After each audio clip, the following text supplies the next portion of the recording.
the primroses as interesting as ever I could. Once I was wicked enough to stop in a thrilling place and say meekly, "I'm afraid it tires you, ma'am. Shan't I stop now?" She caught up her knitting, which had dropped out of her hands, gave me a sharp look through her specs, and said in her short way, "Finish the chapter, and don't be impertinent, miss." Said Meg, "I've got something to tell. It isn't funny, like Joe's story, but I thought about it a good deal as I came home. At the King's today, I found everybody in a flurry, and one of the children said that her oldest brother had done something dreadful and Papa had sent him away. I heard Mrs. King crying and Mr. King talking very loud, and Grace and Ellen turned away their faces when they passed me, so I shouldn't see how red and swollen their eyes were. I didn't ask any questions, of course, but I felt so sorry for them and was rather glad I hadn't any wild brothers to do wicked things and disgrace the family. I think being disgraced in school is a great deal tryinger than anything bad boys can do," said Amy, shaking her head, as if her experience of life had been a deep one. "Susie Perkins came to school today with a lovely red carnelian ring. I wanted it dreadfully and wished I was her with all my might. Well, she drew a picture of Mr. Davis with a monstrous nose and a hump, and the words, 'Young ladies, my eye is upon you,' coming out of his mouth in a balloon thing. We were laughing over it when all of a sudden his eye was on us, and he ordered Susie to bring up her slate. She was paralyzed with fright, but she went, and oh, what do you think he did? He took her by the ear. The ear! Just fancy how horrid! And led her to the recitation platform and made her stay there half an hour holding the slate so everyone could see." "Didn't the girls laugh at the picture?" asked Joe, who relished the scrape. "Laugh? Not one. They sat still as mice, and Susie cried quarts, I know she did. I didn't envy her then, for I felt that millions of carnelian rings wouldn't have made me happy after that. I never should have got over such a agonizing mortification." And Amy went on with her work, in the proud consciousness of virtue and the successful utterance of 2 long words in a breath. "I saw something I liked this morning, and I meant to tell it at dinner, but I forgot," said Beth, putting Joe's topsy-turvy basket in order as she talked. "When I went to get some oysters for Hannah, Mr. Lawrence was in the fish shop, but he didn't see me, for I kept behind the fish barrel, and he was busy with Mr. Cutter, the fishman.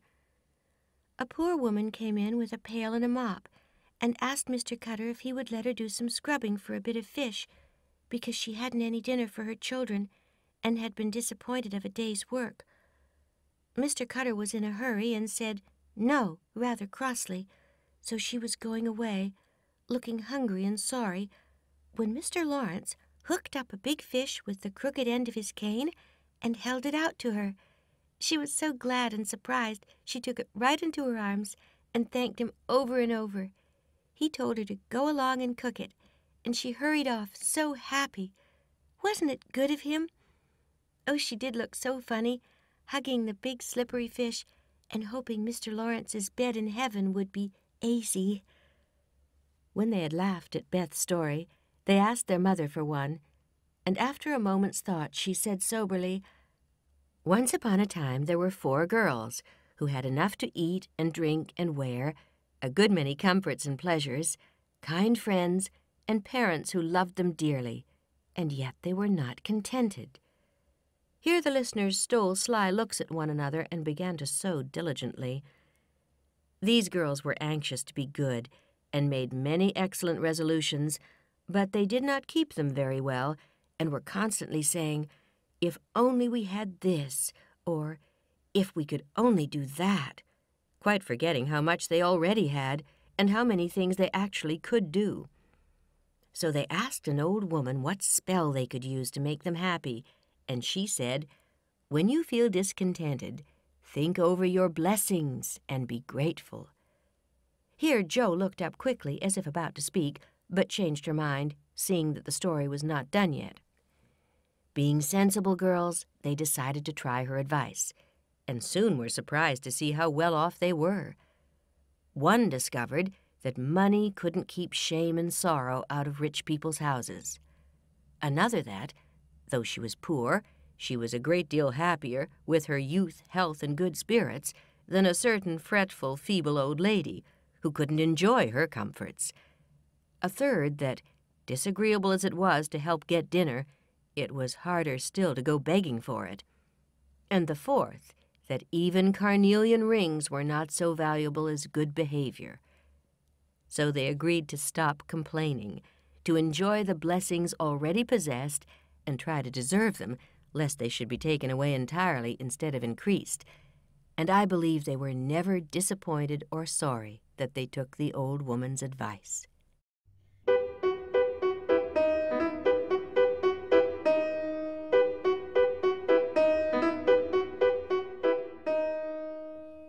"What in the world are you going to do now, Joe?" asked Meg one snowy afternoon, as her sister came tramping through the hall in rubber boots, old sack, and hood, with a broom in one hand and a shovel in the other. "Going out for exercise," answered Jo with a mischievous twinkle in her eyes. She began to dig paths with great energy. The snow was light, and with her broom she soon swept a path all round the garden, for Beth to walk in when the sun came out and the invalid dolls needed air. Now the garden separated the Marches' house from that of Mr. Lawrence. It was a stately stone mansion, plainly betokening every sort of comfort and luxury. Yet it seemed a lonely, lifeless sort of house, for no children frolicked on the lawn, no motherly face ever smiled at the windows, and few people went in and out, except the old gentleman and his grandson. "That boy is suffering for society and fun," she said to herself. "His grandpa does not know what's good for him, and keeps him shut up all alone. He needs a party of jolly boys to play with, or somebody young and lively. I've a great mind to go over and tell the old gentleman so." Jo resolved to try what could be done. She saw Mr. Lawrence drive off, and then sallied out to dig her way down to the hedge, where she paused and took a survey. All quiet, curtains down at the lower windows, servants out of sight, and nothing human visible but a curly black head leaning on a thin hand at the upper window. "There he is," thought Jo. "Poor boy, all alone and sick this dismal day. It's a shame. I'll toss up a snowball and make him look out, and then say a kind word to him." Up went a handful of soft snow, and the head turned at once, showing a face which lost its listless look in a minute as the big eyes brightened and the mouth began to smile. Jo nodded and laughed and flourished her broom as she called out, "How do you do? Are you sick?" Laurie opened the window and croaked out as hoarsely as a raven, "Better, thank you. I've had a bad cold and been shut up a week." "I'm sorry. What do you amuse yourself with?" "Nothing.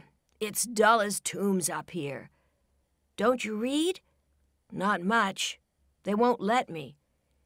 "Can't somebody read to you?" "Grandpa does sometimes, but my books don't interest him, and I hate to ask my tutor, Mr. Brooke, all the time." "Isn't there some nice girl who'd read and amuse you? Girls are quiet and like to play nurse." "Don't know any." "You know us," began Jo, then laughed and stopped. "So I do. Will you come, please?" cried Laurie. "I'm not quiet and nice, but I'll come if Mother will let me. I'll go ask her. Shut the window like a good boy and wait till I come." Presently there came a loud ring, then a decided voice asking for Mr. Laurie, and a surprised-looking servant came running up to announce a young lady. "All right, show her up. It's Miss Jo," said Laurie, going to the door of his little parlor to meet Jo, who appeared, looking rosy and quite at her ease, with a covered dish in one hand and Beth's 3 kittens in the other. "Here I am, bag and baggage," she said briskly. "Mother sent her love and was glad if I could do anything for you. Meg wanted me to bring some of her blancmange. She makes it very nicely. And Beth thought her cats would be comforting. I knew you'd laugh at them, but I couldn't refuse. She was so anxious to do something." "That looks too pretty to eat," he said, smiling with pleasure, as Jo uncovered the dish and showed the blancmange, surrounded by a garland of green leaves and the scarlet flowers of Amy's pet geranium. Now, please take the big chair and let me do something to amuse my company." "No, I came to amuse you. Shall I read aloud?" And Joe looked affectionately toward some inviting books nearby. "Thank you. I've read all those. And if you don't mind, I'd rather talk," answered Laurie. "Not a bit. I'll talk all day if you'll only set me going. Beth says I never know when to stop." "Is Beth the rosy one who stays at home a good deal and sometimes goes out with a little basket?" asked Laurie with interest. "Yes, that's Beth. She's my girl, and a regular good one she is, too. The pretty one is Meg, and the curly-haired one is Amy, I believe." "How did you find that out?" Laurie colored up, but answered frankly, "Why, you see, I often hear you calling to one another,